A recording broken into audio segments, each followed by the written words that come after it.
Hello, everyone. Thank you so much once again for joining us at the Voices podcast. My name is Arafat. Today, we have a special guest, a special voice in our studios. We have a founder. We have someone who is really doing a great job in the country. Today, we have someone called Agnes Wambui Washila. She's from Kenya. She's a founder here in Kigali. She has a lot of things going on in Kigali. She's the owner of WeKraft Rwanda. Is a company that deals with education kits. They're doing a lot in education. So she joins us today to help us understand their company, what they're doing, and why actually Rwanda and why they decided to have it here. So join me to welcome our guest today, Agnes. Nice to have you, Agnes. Nice to have you. Hi. I'm happy to be here. Hi. Hi. How are you? I'm good. How are you? How's life? Life is good. Life is really good. Oh, I'm very honored to have you here because I was speaking to someone who recommended you to me. And I was like, wow, I need to talk to this person. She's doing a great job in the country. So to start us off, can you help people who are watching to understand who is Agnes and how did you come to Kigali? How did you choose to come to Kigali before you even go into starting up a company and all that? Okay, so my name, as you've heard, is Agnes Wambui. I am a Kenyan who relocated to Rwanda in August of 2023. How I came here was courtesy of a program, entrepreneurship program called the Jasiri program.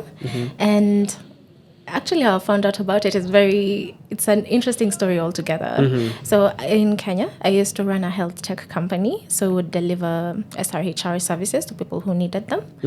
And Was your own company too? Yes, it was my own company as well. So my then mentor still is my mentor, but he was the first person to actually believe and put money in that business, is Sam Gishuru. He's the CEO of NILAB. Actually, no, he's no longer the CEO of NILAB, but he is the founder of NILAB. And NILAB is an accelerator, really good with SRHR as well. So he's the one who actually told me about the Jasiri program and told me apply to this.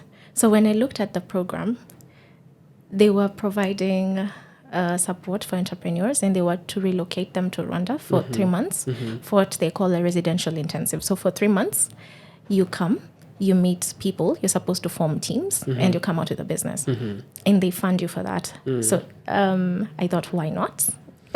Initially, I thought it was a scam because they pay for your air transport. They put together a group of entrepreneurs from Ethiopia, Kenya, and here in Rwanda. And they take a cohort of 50 or less.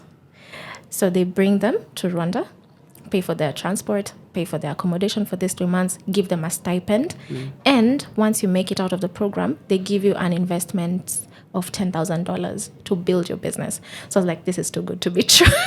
It was really too good to be true. It was really too good to be true. But in actual sense, I reapplied because somebody else sent it to me, and I was like, okay, I might as well apply.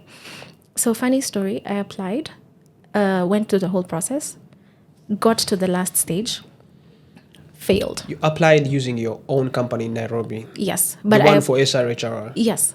I applied, you're supposed to, there's like a whole metric system that they follow to get to know the individual beyond even the business. And that's what they tell you when you enter. They tell you forget everything. Yeah.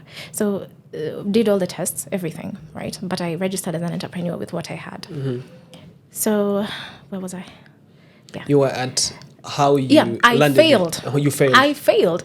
And then around that time, I was also to go do my... Which year was that? This was in 2023.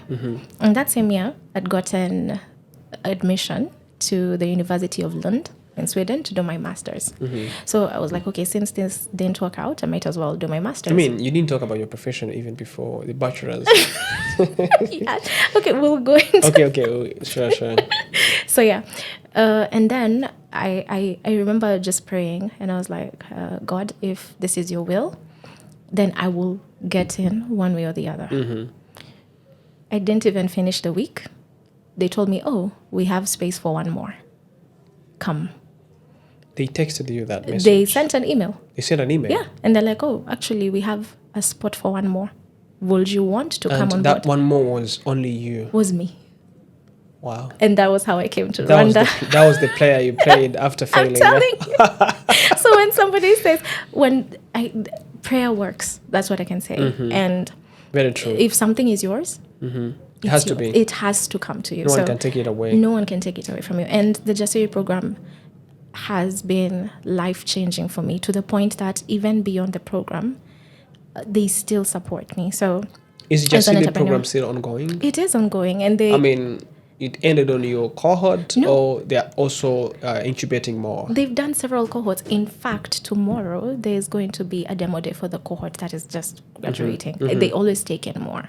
I would advise anyone who's an entrepreneur who doesn't know how to start, where to start, please apply to the Jasiri program. It will change your life. Yeah. Keep going. So that's how I came to Rwanda, to build a business. So when I came, that's met 48 other entrepreneurs. We were 49 in the cohort, 48 other entrepreneurs.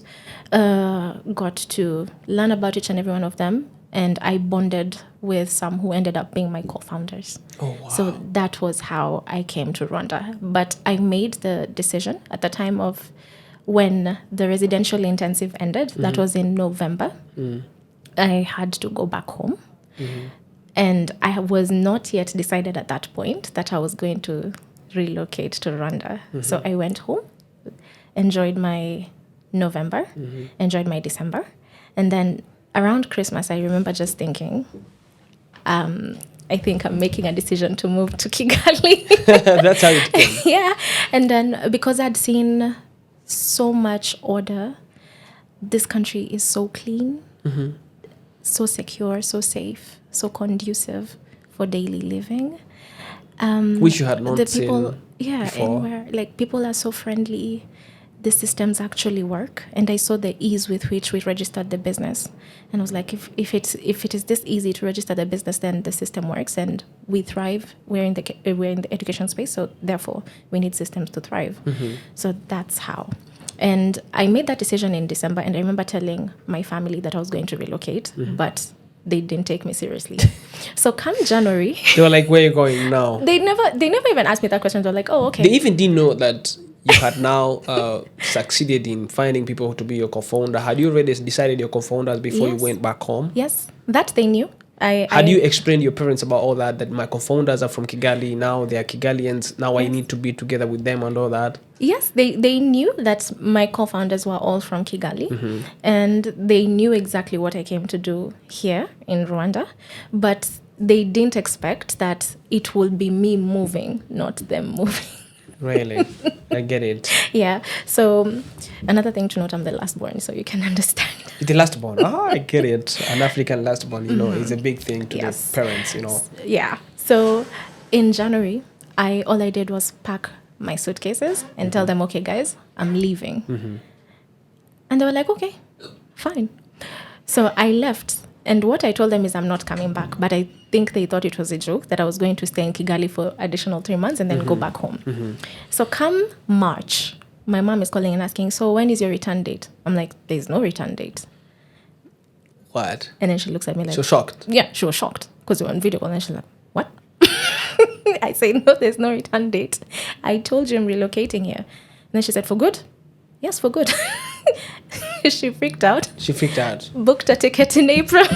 She was like, I'm coming to see what you're doing. She came. She was supposed to stay here for a week. Ended up staying for 2. Fell in love with the country. Convincing you not to go back? No. She became on you. She just joined you on this. Yeah, she joined me. Like, she was not even here to convince me to go back to Kenya. She was just here to see, what is this child doing? What is happening? But she ended up falling in love with the country, ended up really understanding deeply what we're doing here. She's my biggest supporter. She's actually in the education space in Kenya. Wow. My biggest supporter. And she's coming back again actually this year. Wow. To check on how far you've gone, eh? Oh yeah, she's going to stay longer this time actually. So. Okay, so let's speak about the company. I mean, why did you have WeKraft? Why did you start WeKraft? Where the name comes from? I mean... Okay. The name WeKraft... Because remember, you told me you had already a company back home. Yes. And why did you drop that company and then join this one? In actual sense, Or start this one? I didn't drop said company. I just downsized the operations. There's other players who took over the business, but I just downscaled it. So why WeKraft? Actually, I think I should start with explaining what WeKraft is. Definitely. So WeKraft is an edtech company that is aimed at revolutionizing how kids interact with careers. So this is for kids between 6 to 17 years old. How do we do that? We have built currently a program called the Skill Seed program, which is an AI-powered platform aimed at teaching kids what careers are, exposing them to different careers, even those beyond Rwanda, giving them access to the materials that they need to pursue these said careers, and not only that, giving them access to mentors who are in this exact field. So if you want to be a doctor, you'll speak to an actual doctor. If you want to be a marine biologist, you speak to an actual marine biologist. And we did not stop there. We went ahead to, we're currently integrating AR and VR. Before you go further from that, Yes. I mean, let's take an example of an engineer. Let's say I want to be a civil engineer. Yes. I'm 10 years old. How do you handle me? Let's handle that person. Okay. Basically the journey, right? So you're 10, you want to become an engineer. No problem. Register on our platform. Then you'll answer a series of questions which are heavily gamified, so it won't feel like you're doing a quiz or anything. But a kid of 10 cannot easily answer those questions. Exactly, which is why I said it's gamified. So they'll be playing games. It's basically games, but the responses that you give us are what our AI is able to collect and is able to build a profile of the child. So there's a series of questions which are embedded in the gamified format.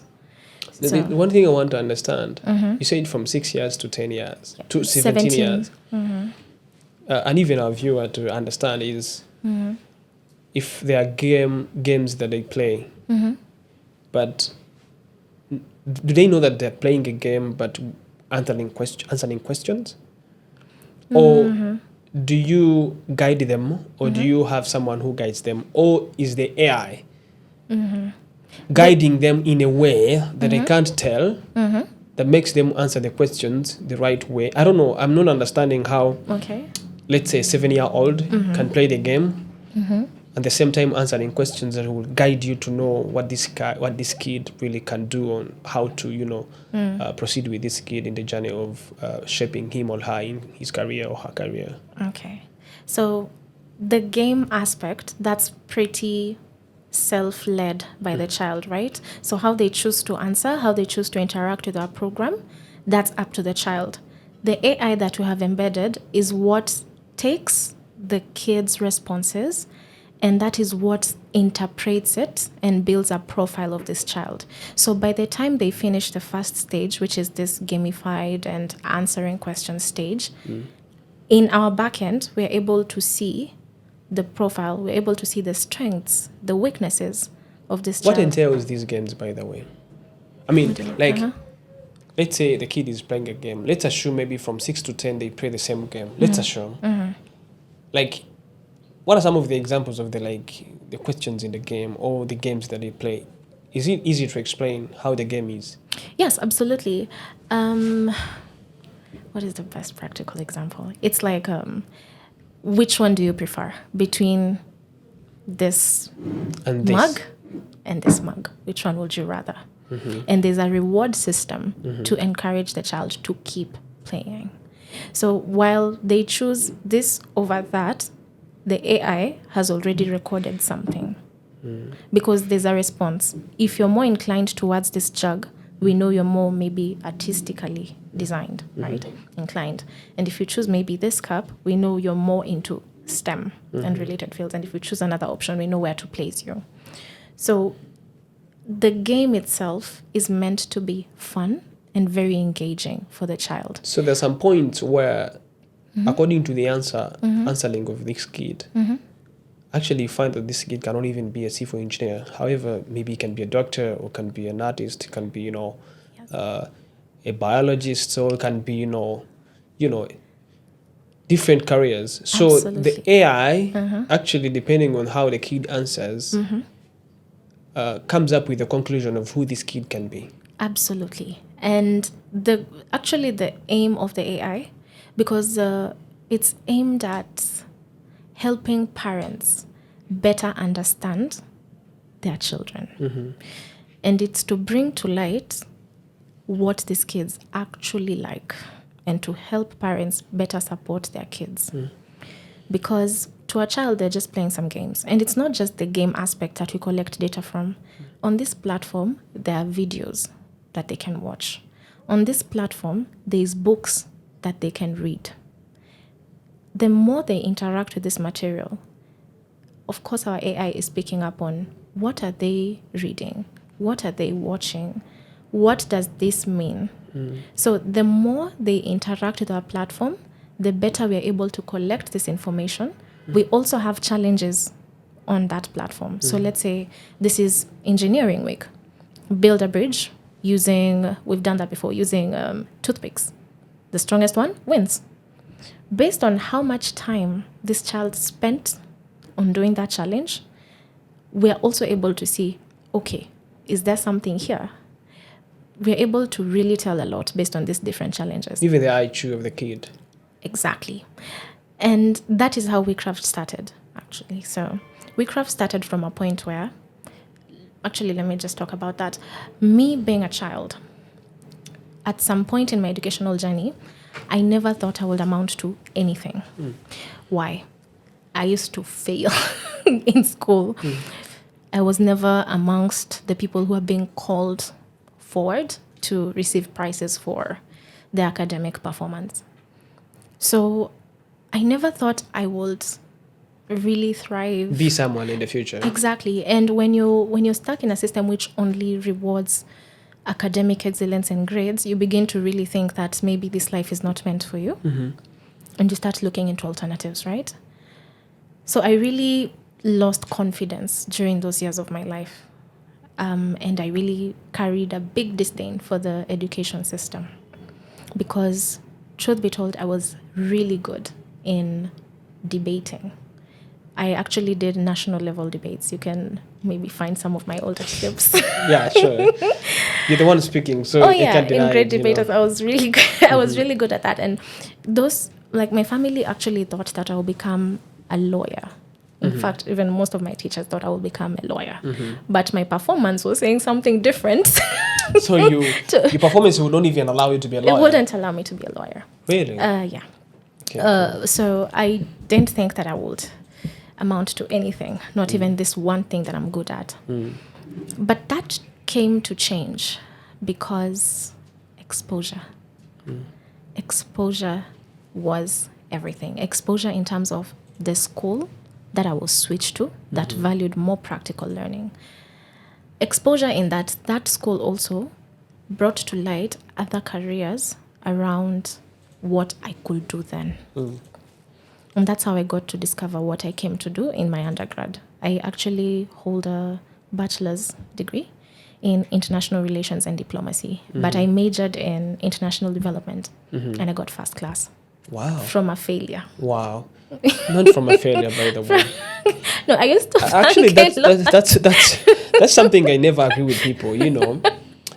We cannot be good at everything. There's something I can be good at. That's why when you see parents, more especially African parents, denying their kids who have good voices to go and sing, that they can't do, and singing is for the failed kids or something like that.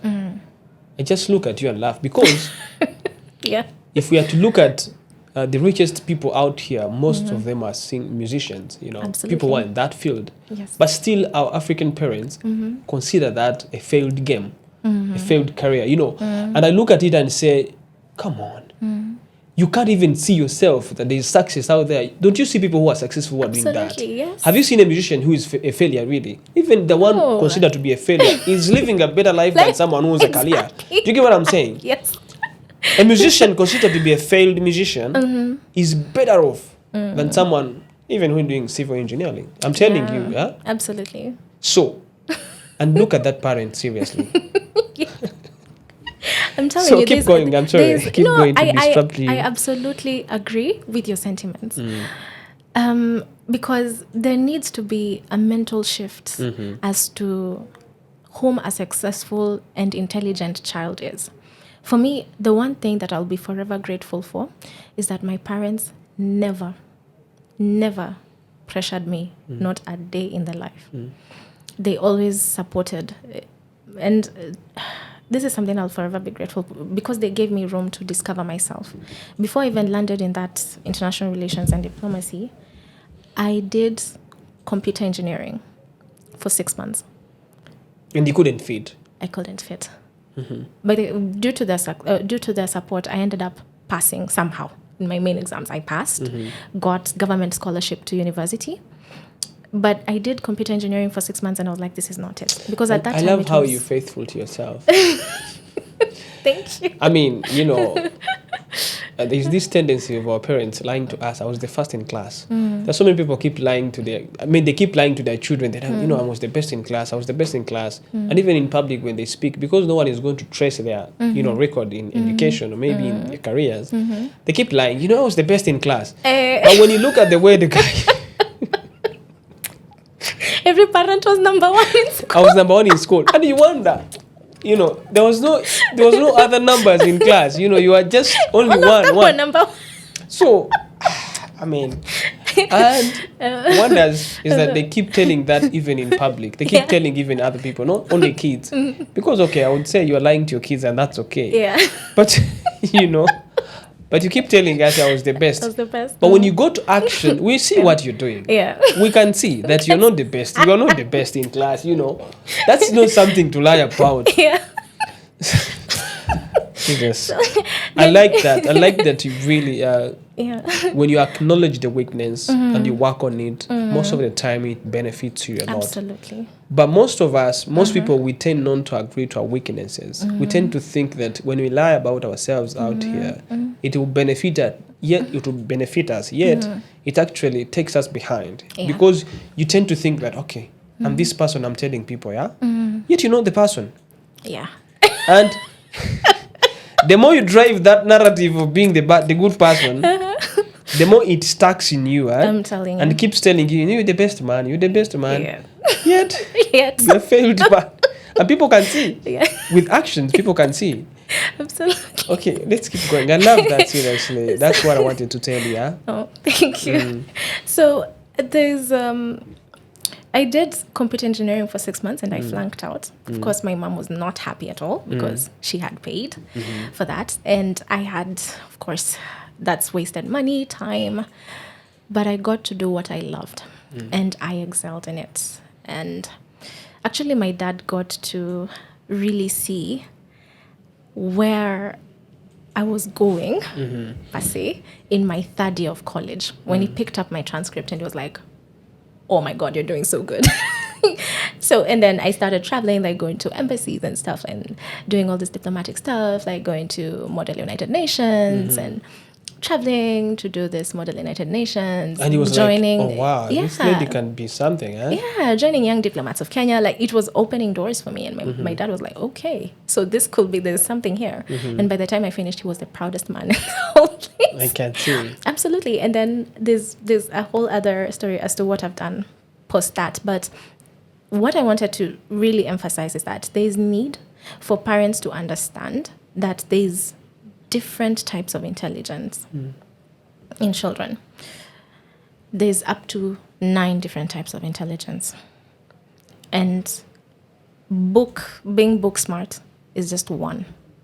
Can you stress more on those types if you really recall them? Absolutely.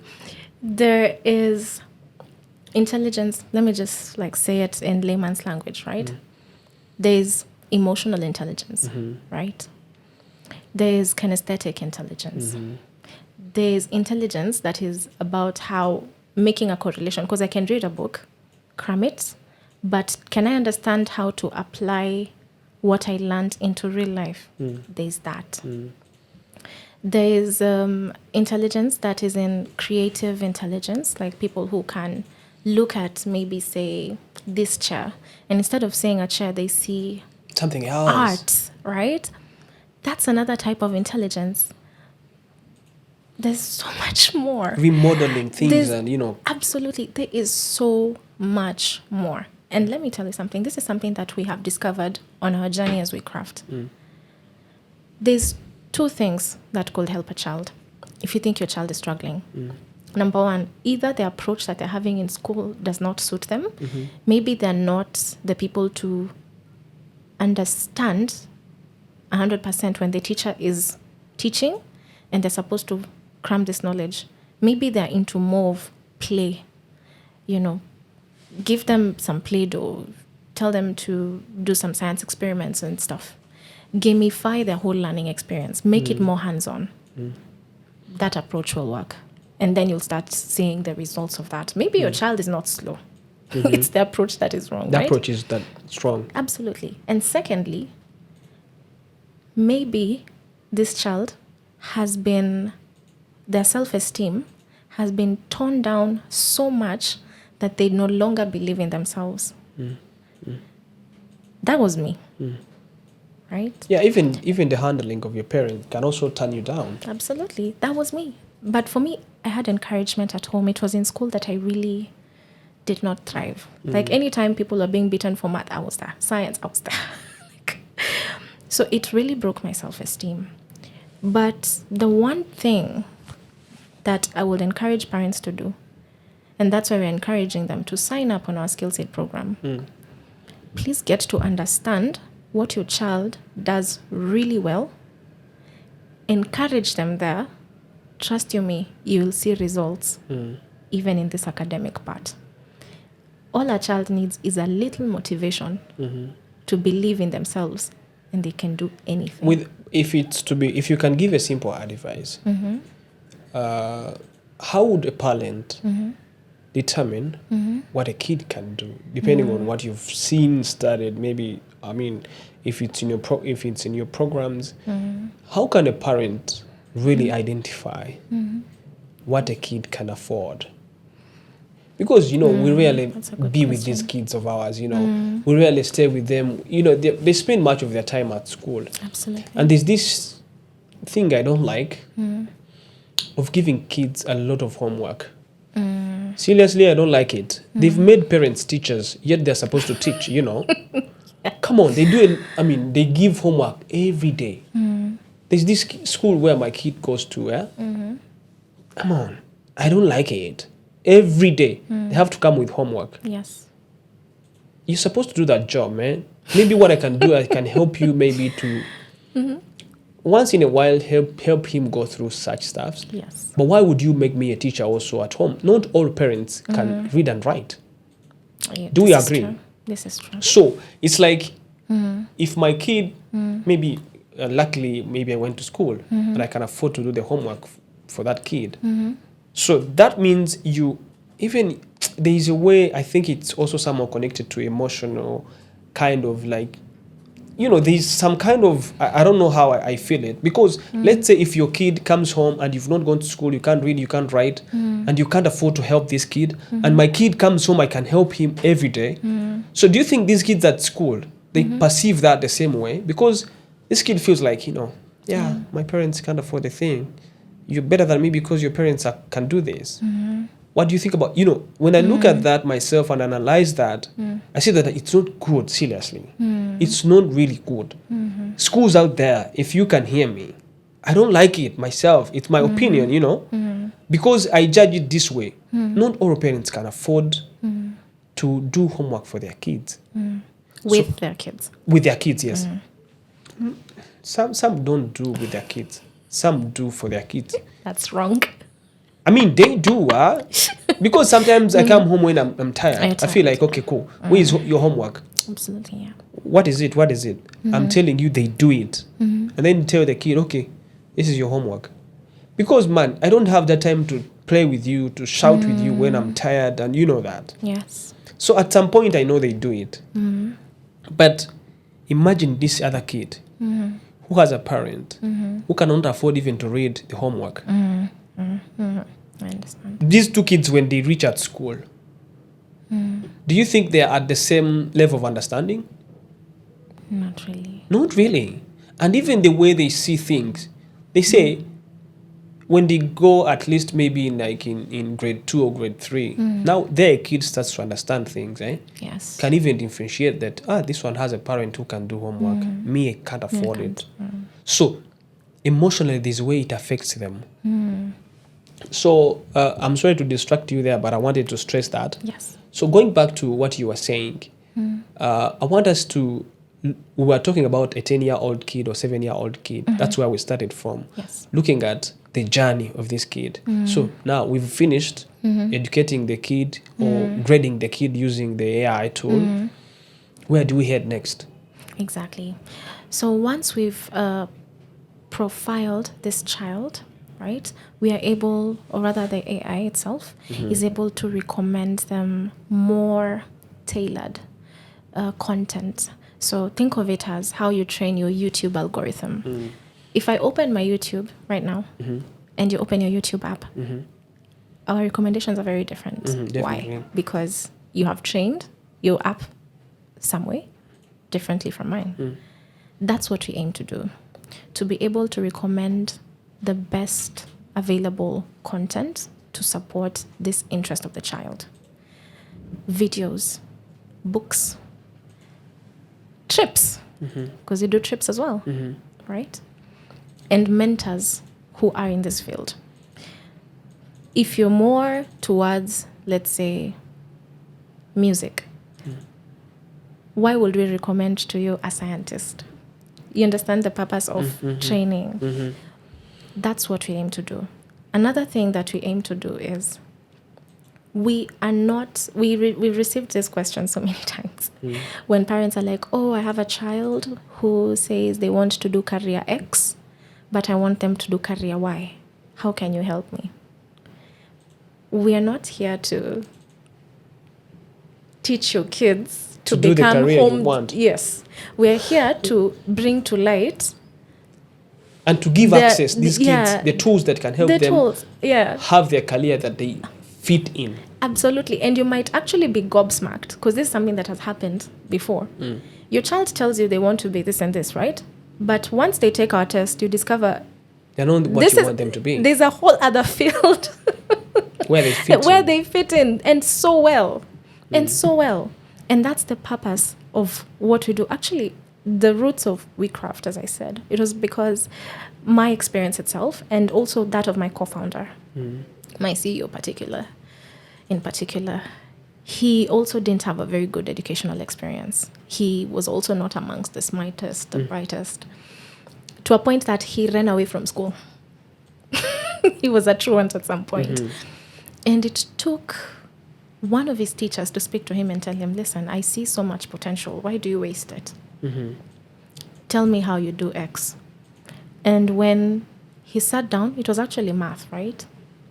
Told him to show me how you solve this equation. Came to discover it was just something small that needed tweaking, something so small.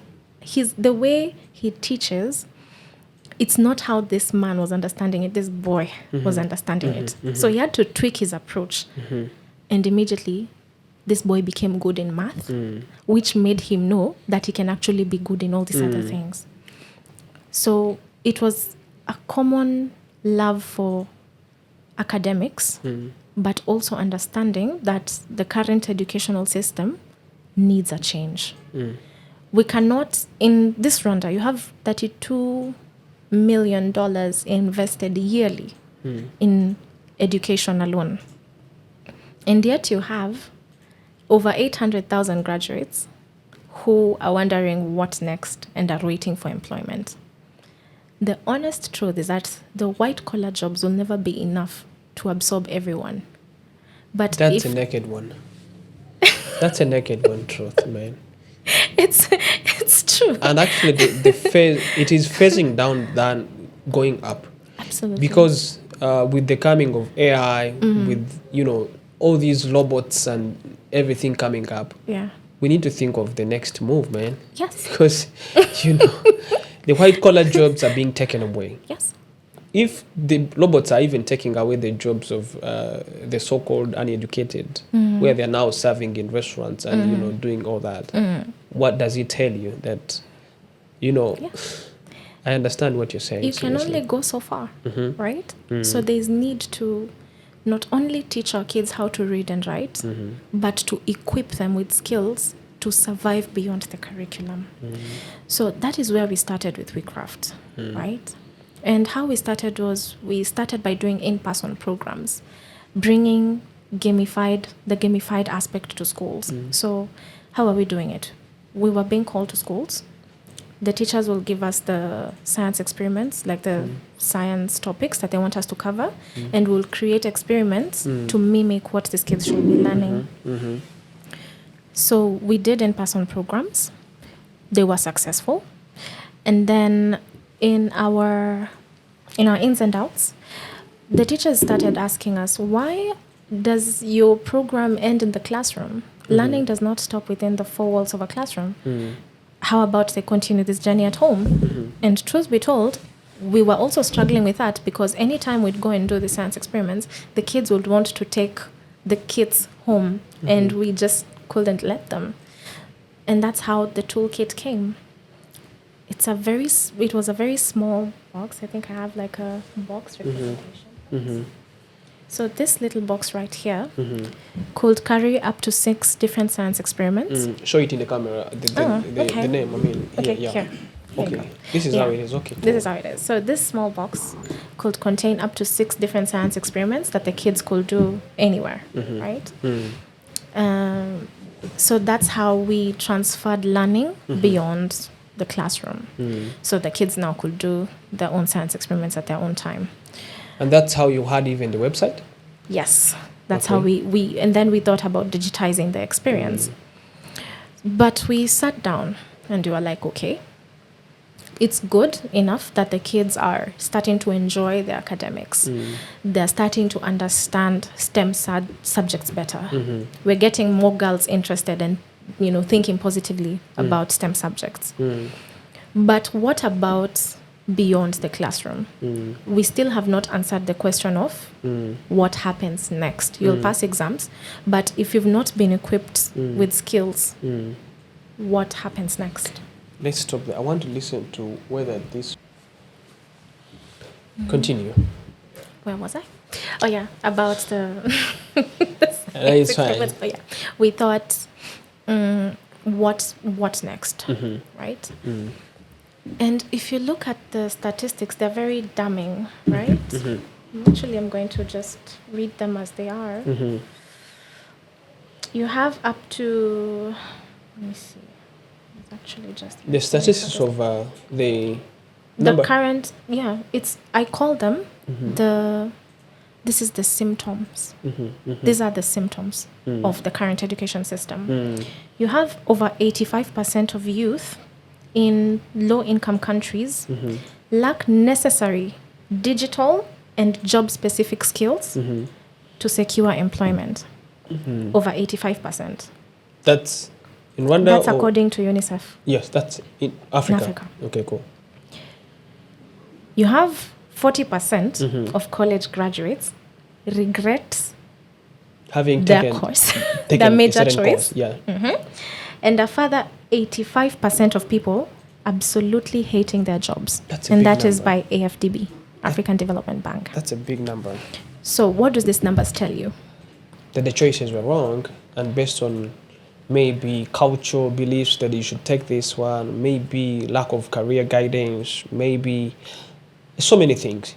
Exactly. There needs to be a shift in how the education system is. And you mentioned those things correctly. Number one, the culture needs to change in that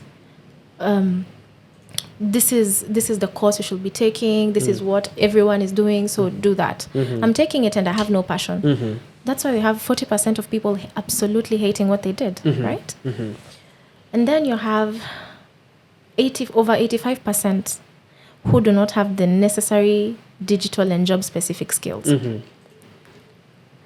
What does that tell you? We're teaching people how to read and regurgitate knowledge in exams, but we're not really equipping them with the skills to do the work. Exactly, and to thrive in the 21st century. So what are we doing? Almost nothing. There needs to be a revamp So you're bringing the revamp. That's exactly what we're here to do. We need to have more people enjoying what they're doing, loving what they're doing, and actually contributing meaningfully. People who can think outside of the box. Are these kids that you bring on board not been there before? The what? These kids kids. Oh, the kids? you bring on board. Have they not been there before? I mean, there's no countries that have been using them, or like let's take a case of Rwanda. Are they not having these kids also, or similar to these kids that have been using in classes, apart from the AI tool that you're using? The physical toolkits, there are several players who are in the game, including local players, but none who are doing local players, none who are doing the specific thing that we are doing, which is science experiments. How unique is that? How unique is yours in the science department? Exactly. The science toolkits, which we were finding locally, were from developed countries, and they lacked the contextual application here in Africa. So you'd find science experiments that require somebody to have cream of tartar. Have you seen cream of tartar? I came to know about cream of tartar at 25. So they're not in the context of Africa. Exactly. And when you're building for Africa, you need to build in a way that is relevant. You need to make the materials really accessible in a way that these are materials that are in everyday life. They can find them at home.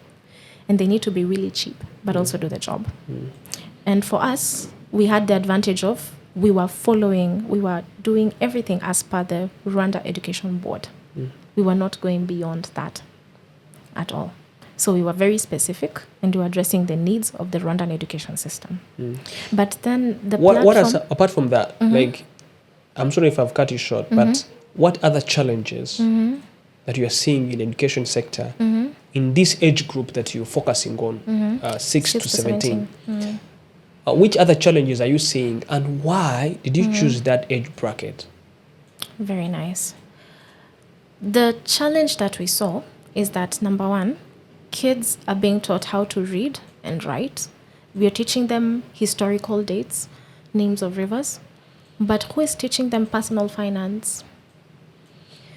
No one. Who is teaching them actual life skills? Who is telling them about investments in a way that they can understand? Your child wants to be a pilot. Have you had them meet an actual pilot? Have they gotten inside a plane? Have they gone to the cockpit to see how it actually works? Why are we limiting our children? We all, as parents, we all want to do what is best for our children. And this one I can testify.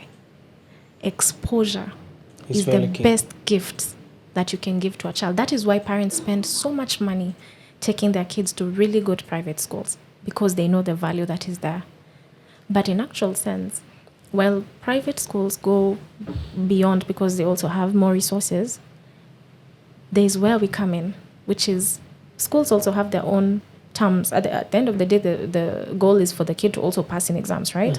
But we need to introduce kids to real life stuff. Kids need to be able to have a skill that they can monetize even at their early age. No one is too young to do something. No one is too young to innovate. Absolutely none. You just need to give kids the right exposure, give them the right people to help them, and give them the right resources. Exposure is the best thing. How are you going to tackle that exposure? Exactly. We are actually building the first of its kind here in Africa.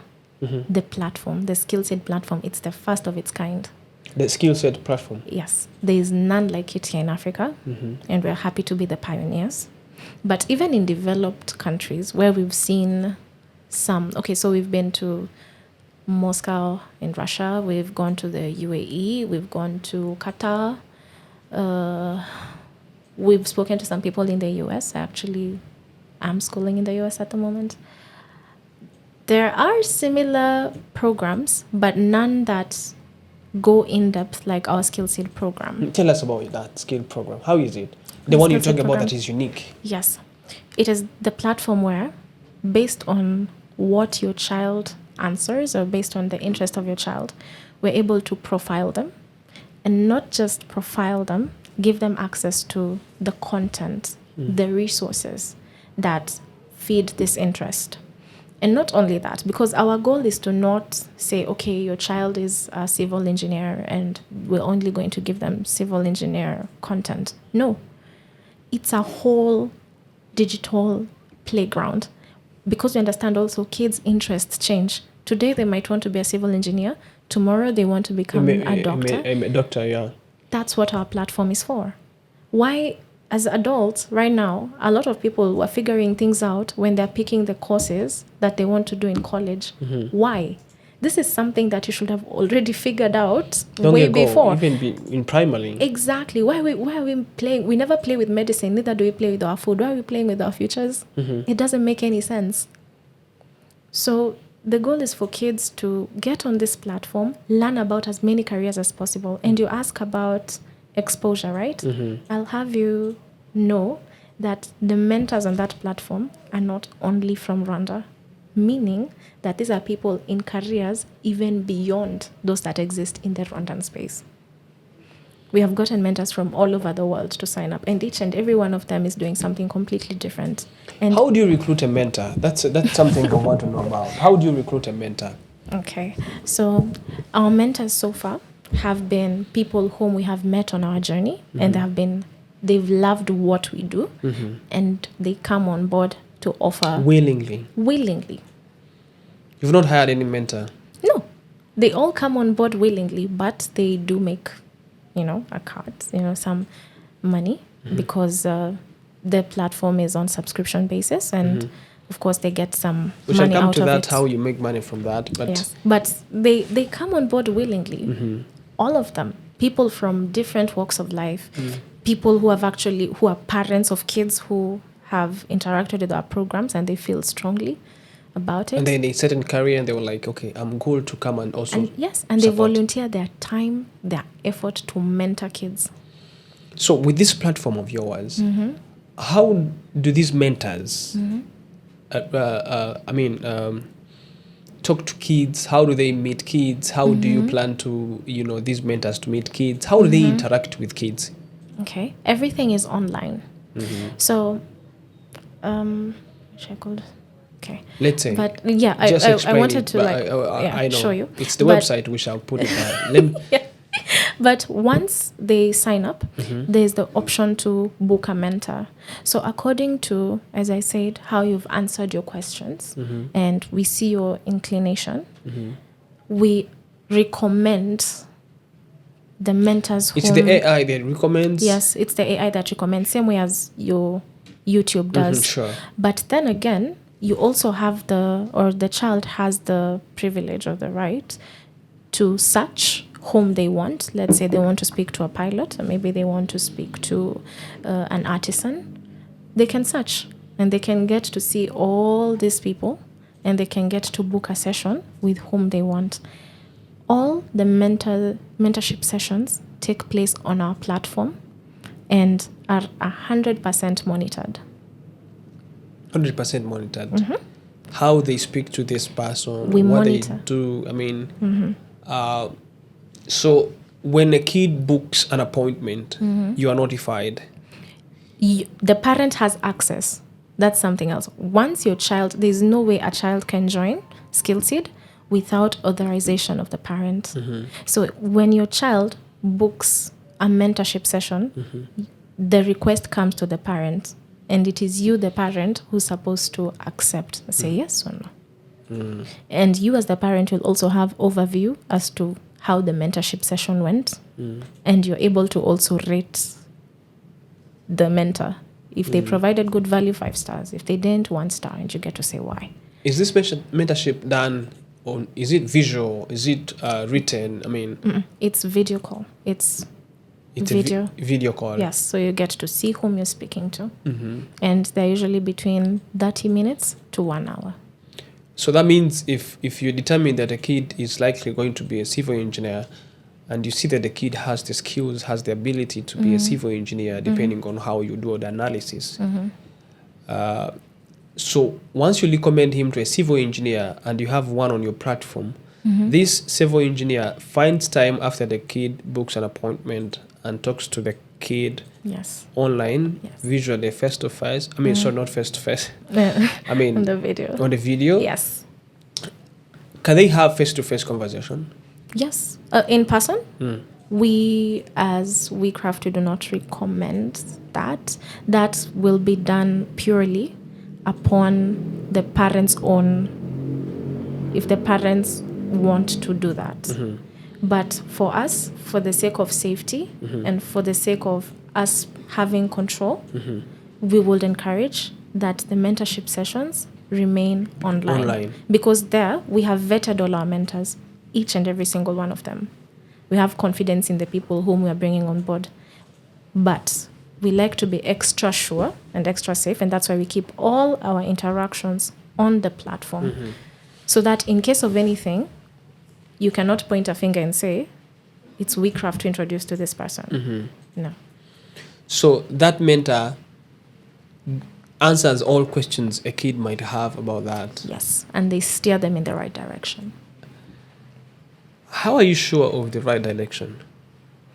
Very good question. Who else is better to tell you whom to become than the person who has walked in those shoes? Some people, you say that in the jobs they don't like because we are talking to to people who are there because they didn't like it. You read the data yourself. I've caught you now. If I'm being honest. No. The truth is, let's speak about it. Yes. Because that's why I'm saying you need to have more. I'm suggesting you need to have more on looking at how is this person in this career. There are pilots who are pilots but wanted to be medical doctors. Yes. But of course, because they went into it, they mastered it, they have experience in it, but they don't love it. Yes. So how do you determine that really this is the person that really has the right direction to guide our kid, to guide our client into this direction? Okay, so that's a very good question. So first and foremost, as I said, we vet every single person whom we onboard because we understand that they're dealing with children. So it cannot just be anyone, right? Secondly, for a person to volunteer, to share something about their career, they don't hate it. Chances are they really don't hate it. Number 3, even if they get past these 2 checks, there's the third one, which is where we monitor every single interaction that they have. So we are able to see what kind of advice your child is getting. We're able to listen to these conversations. And you as the parent and the child, you're able to rate this particular mentor. So if you feel that they're not working for your child, you can rate them. You can give them a 1 star. And of course, if we see that one person is just constantly collecting 1 star and 2 star reviews, we drop them because it means then they're not passionate. You're not giving not giving any value. So that's how we get rid of the weeds. So far, in Rwanda, or maybe outside of Rwanda, yes. How many kids have you so far supported in numbers? So we've done our pilots with kids in Kenya and here in Rwanda. And we have piloted over 500 kids. Wow, so number. in Kenya, we did 239. And then here, with the Skill Seed program, we've done close to 300. How many so have that's remained? Also 500. Pardon? How many have remained so far that are still How many have remained on the 200? 200 so far are registered full subscribers? Registered, yes. But we've not yet launched the platform. They're on our waiting list. And I'll have you, people also know that we have schools who are on our waiting list, so that number could go higher. These 200 are from individual parents. How are the schools, what are the requirements for the school to join? Interest, that's it. No, you can't say interest because I think there's something behind it. No, number 1, it's interest. And then, of course access to computers and, of course, power and the internet because our platform is online. But that being said, we also have options for schools that do not have access to maybe power and computers. So there's the in-person program. which is good, but it doesn't carry as much value as Group online. Online. The online platform. So you mean the schools don't have to pay any subscription fee? Oh, they do. That's what I wanted to hear. Okay. Because Yeah, they do. we are used to that anything that deals with money. It's an African bad thing that we have. Mostly anything that deals with require us to pay something. Yes. We tend to hesitate. Hesitate. We tend to say no. We tend to say, now you want money. Now you want money. So I don't think it's a secret. Yes. How much is it for a school to join? How much is it for an individual to join with his 2 or 3 kids or per kid? Okay. So currently there's 3 tiers. So tier 1 for schools is $5. That's the lowest tier per child. Per child, $5 per month. Per month. $5 per child per month. But then there's the second tier for schools, which is the best package. Comes with additional benefits, which is $10 per child per month. And then there's the individual parent package, which is $25 per child per month. But we're looking into also discounting parents who have multiple kids on the platform to encourage them to, onboard more. But as it stands, it's $25. How long does a kid go on with the program? For as long as they feel comfortable, because we cannot say that learning and self-discovery has an expiry date. I mean, I'm no spring chicken. I'm a bit older, and I am still on a journey of self-discovery. So that's really for me. I really want to stress more on that. If someone is subscribing to first discover what he can do, what she can do. Second, to be guided by the people with experience and who are in the career that you're pursuing or you wish to pursue. Yes. And third, to be also given guidance using the AI. AI is now driving many things. Yes. For me, those are very serious and worthy going for 3 things. Yes. But I think there should be an end to that, because if someone is going to subscribe for 5 years, in 5 years, is it because I have access to this expert? What else am I going to be learning for 5 years? You said a very good thing that learning doesn't stop. It doesn't. But you keep upgrading. Does your system keeps upgrading the level of someone? Yes. That's something I want you to talk about. Because Got it. So the reason why I said learning doesn't have an expiry date is because if a child joins us maybe when they're 6 and they get to discover themselves and they get to learn more about what they're doing. Of course, as they graduate, we have tiers, right? We have the adventurer stage, we have the seeker stage, and then we have the advanced stage. So according to the age bracket that they're in, they receive some age-appropriate material, like just specifically for them. But the more they grow older, of course, they will unlock more and more and more and more. And the goal here is to be like, let's talk about something like therapy.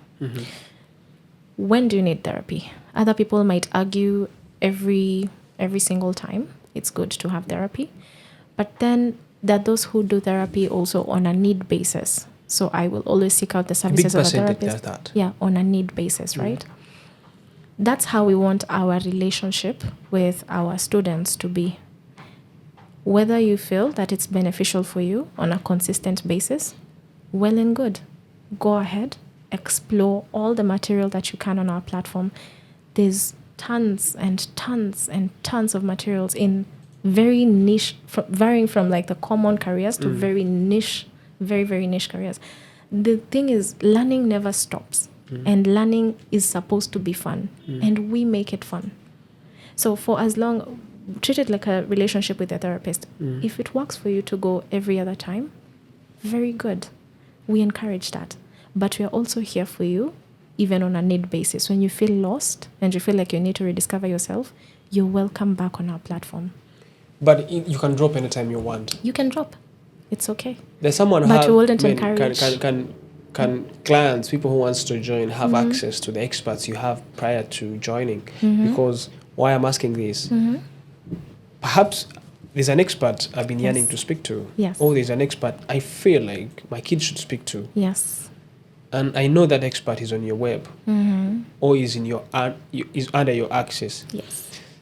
Do I have that checklist, that list of experts that you have on the platform prior to joining, so that I know now I don't have to join because, I'll find an expert in that field, but there's someone I really want, and is with this WeKraft? No, not really. You only get to see the mentors once you have paid for the subscription. Paid for the subscription. It's part of our core offerings. So yeah. So, what has been your biggest success story so far? That's a good one. Biggest success story.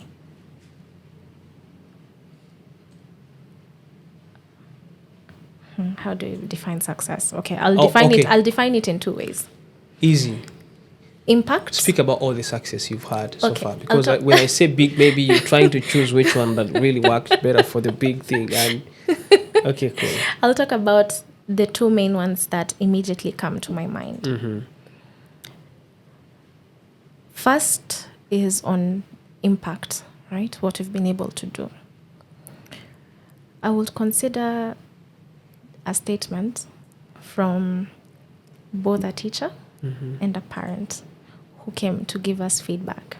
And at the very first people. At a willing point.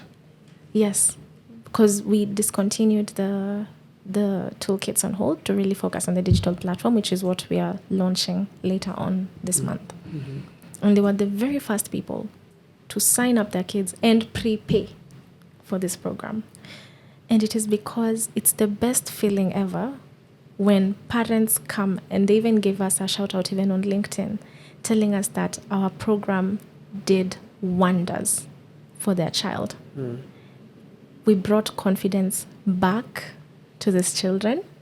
And according to them, there's one parent who told us that they didn't realize how much their kid loves science until they interacted with our program. And since then, they've just been doing all these science experiments in the house, and it's making her very happy. Us seeing this feedback, even from schools who keep calling us back, they're telling us, when are you coming back? When are you coming back? Going to a school, there's something beautiful about appearing in a school and kids just run to hug you and asking, what are we learning next? Seeing kids fall in love with the education, seeing them just love being part of the journey, and just it's wonderful. This is exactly what we wanted. This is exactly what we lacked. The impact it has created so far, it's what has really stuck out for you. Amazing. Yes. And on a company basis, actually this year in April, we were one of the two companies in Africa that won the AIM Africa pitch competition. And AIM Africa. Yes, Africa. AIM Africa competition. And it was us representing Rwanda and another fintech company representing Cameroon. Wow. Two out of whole Africa. Wonderful. So that is a testament, and that was it solidified that what we are doing has impact. So your pitch became the second. Only two of you are the one who won that. Yeah, we were the first. You were the first. Yeah. Wow. So we won, and it was only two teams, and we went to Abu Dhabi, and there we've also had much success. We already have schools waiting in Abu Dhabi for our skillset program. Yes. In Abu Dhabi and Dubai. You're doing wonders for sure. Yeah. So that, if you can talk about success, it's in two ways. In that the company is recognized for what we did, for what we're doing. Actually, we've been endorsed also by the Ministry of Education here, and also, but mostly our satisfaction comes from impact. I was coming to that, but maybe keep going. I wanted to ask you, maybe if you're done with what I had asked earlier. Yes, I'm done. Yeah. I wanted to ask you how were you perceived in the education sector in Rwanda? How are they perceiving you? Your program. Yes. And then, what is it that they're promising you that so far you can speak about? Okay. So we actually recently got to meet the current Minister of Education. Mm-hmm. She's a very brilliant, very smart, very steadfast lady. Mm. And our relationship with them is one of mutual admiration and respect, in that we both are in alignment as to the education system needs a boost. And the Ministry of Education really loved the solution that we're offering. And for them, they were really keen in us focusing especially on the kids who are in secondary school, who are transitioning into the university space, because according to the Ministry of Education, they're the ones who need the most guidance because they're closer to that stage. And we took that into very serious consideration. And So are you launching one beyond the age group you had already decided for? no, it's still between 6 to 17 years old. So these are kids still within the education But system. here, people who are transitioning to university are more than that age. I think most of our kids here. Anyway, I might agree that today, as we speak, more kids join university at 17 Or 18. or 18. Yeah.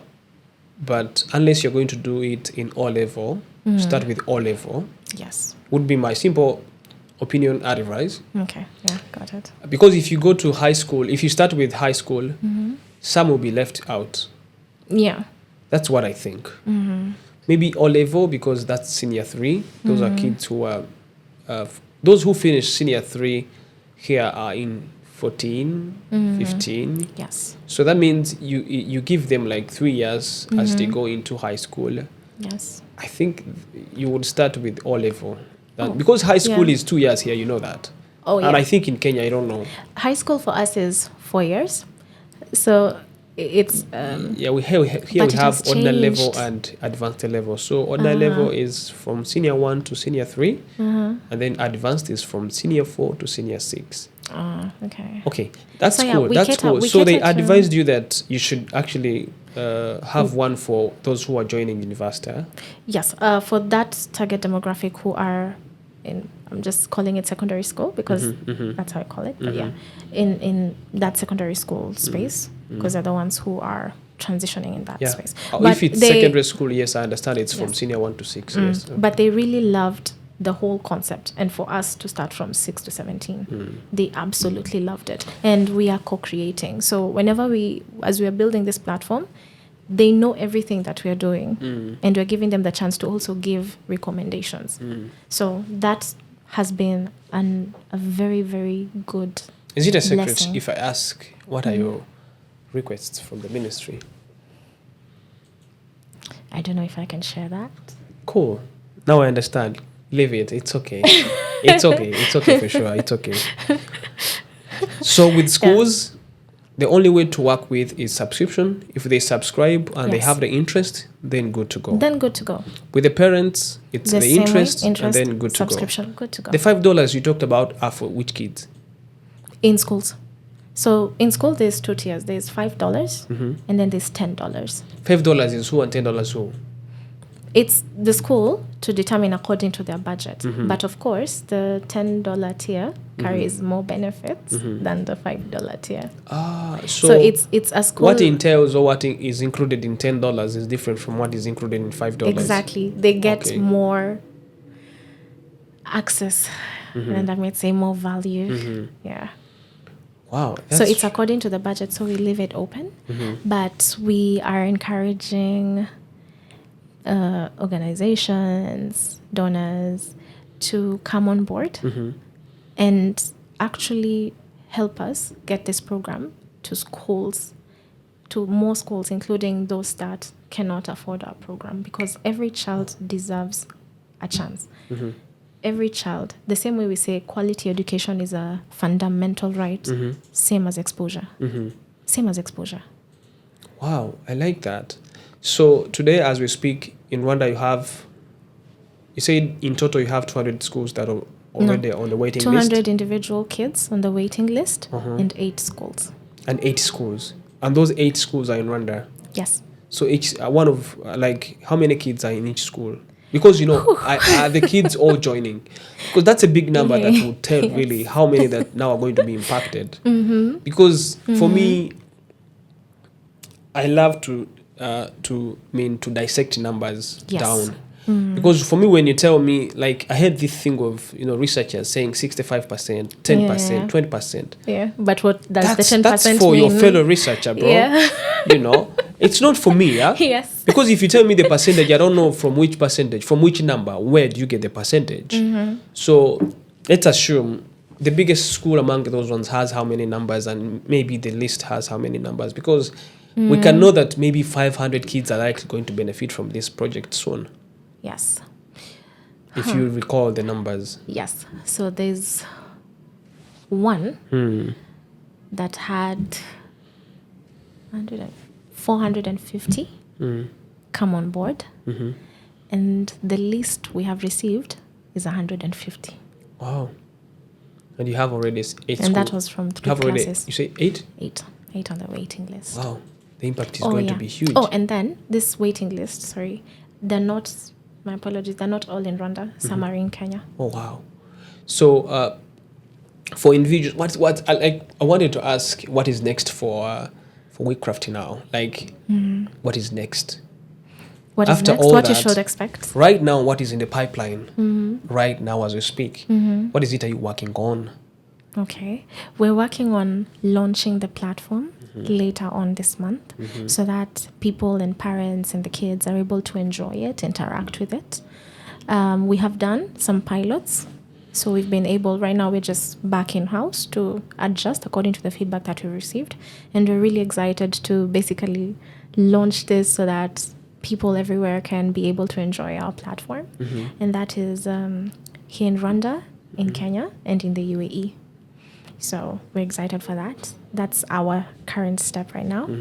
And more to come in that, as I had previously said, that we are looking into ways in which kids can do virtual tours. So it's not enough to connect them to a mentor to tell them. You talk about tours. Are they going to be virtual tours only? No, there's physical tours, especially here in Rwanda. We've done them before. We've job shadowed a doctor and an engineer here in Rwanda. But we want to be able to reach as many kids as possible. And we understand that in as much, because we're launching in 3 countries at the same time, it might not be possible to do physical tours in these 3 countries simultaneously. Or even here in Rwanda, what if a child is in Musanze and we're doing a tour in Kigali? In Kigali.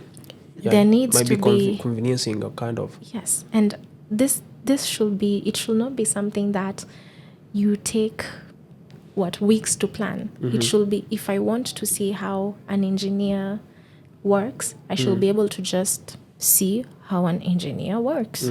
So we are working on building, again, the first of its kind here in Africa.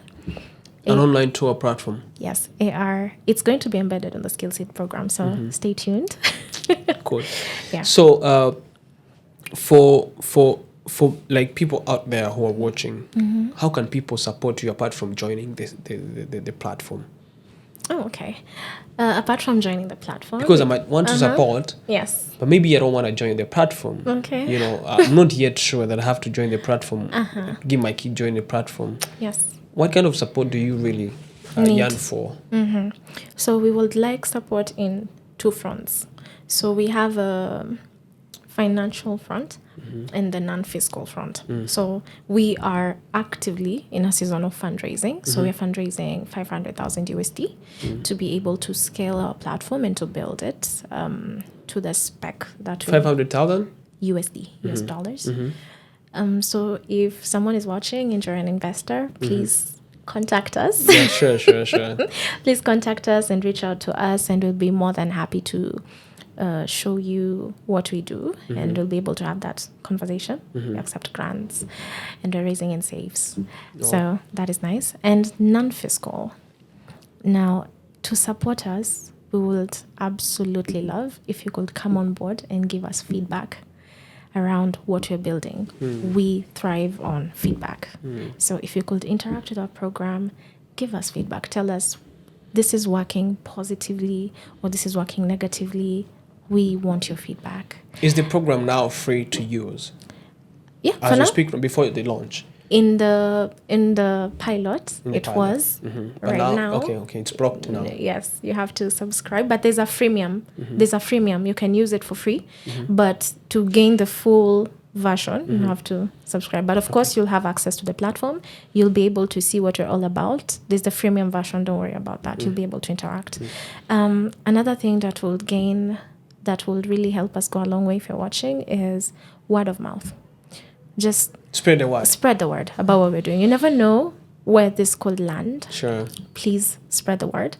And another thing, please sign up if you want to be a mentor. We would love to have you on board. Help us, help kids gain the exposure that they Simply so much as we deserve. end our conversation, Yes. you've talked about the mentor, and then the mentor really, some people just say, if I want to join this, what is my benefit? Bro, let me tell you.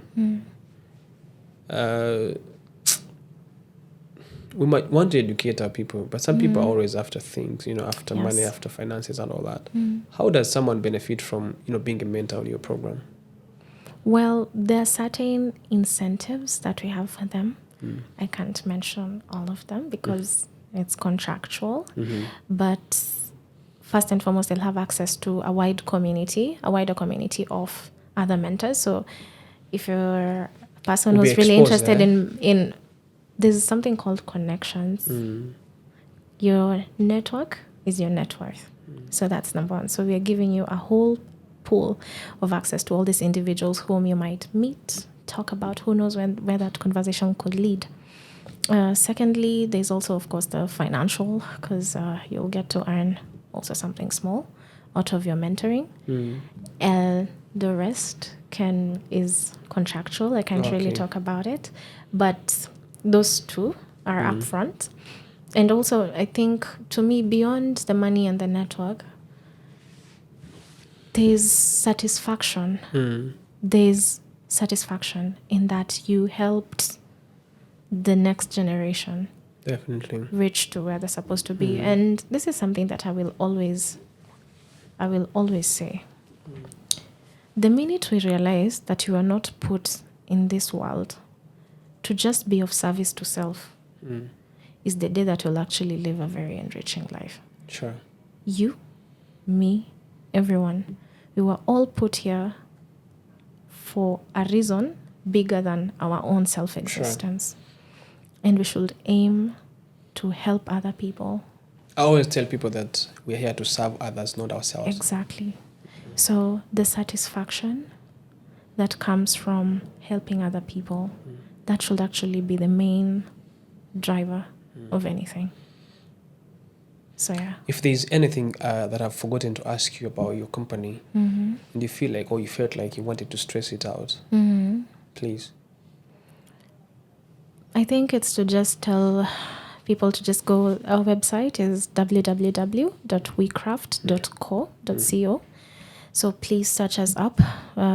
Please also find us on our social medias as WeKraft Limited, WeKraft Ltd. We're on TikTok, we're on Instagram, we're on X, we're on Facebook. So please look us up, see what we are doing.